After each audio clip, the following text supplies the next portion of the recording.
So now in this module, we'll start looking at the attribute tool, and attributes can be used to add dynamic information in our AutoCAD blocks.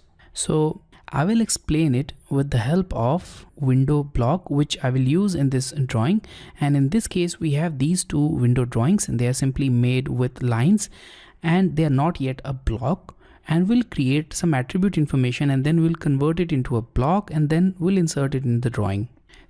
So to add the attributes, go to this block panel and select this define attributes tool. So either you can select this tool from the expanded block panel or you can also use its command equivalent ATT.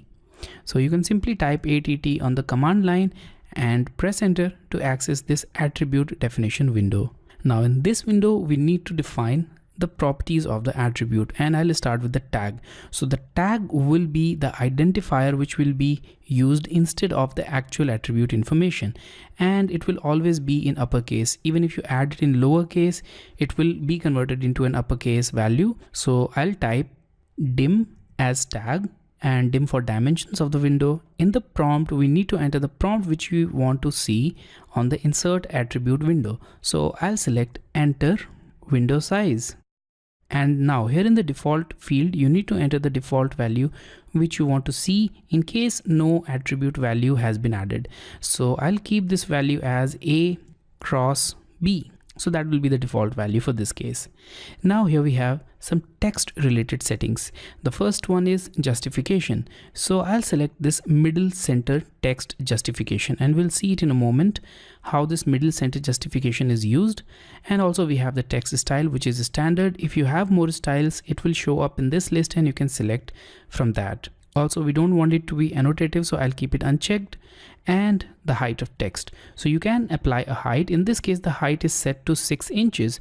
And here this double inverted comma sign indicates that it's an inch symbol. And also if you don't want to add this text height in the text value, you can add it dynamically by clicking on this box and you can specify the height. For example, you can click on this box and click at 2 distinct points in the drawing area and that length will be used here.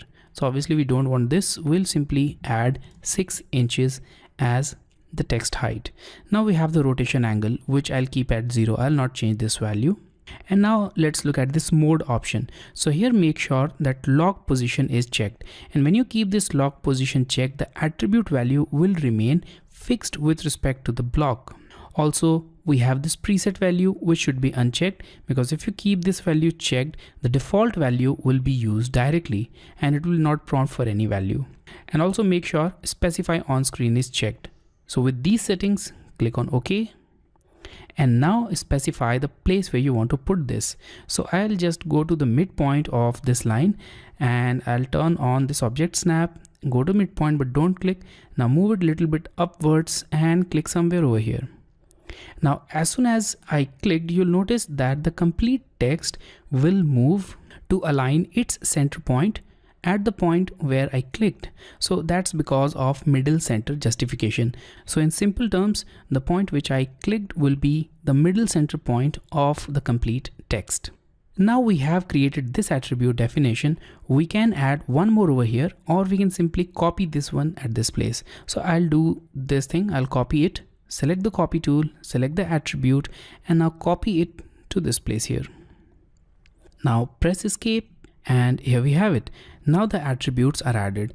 But in order to identify these different attributes, I'll simply double click on the second one and this edit attribute definition window will pop up. From here, I'll just change the value of this attribute and I'll change its tag name to dim1.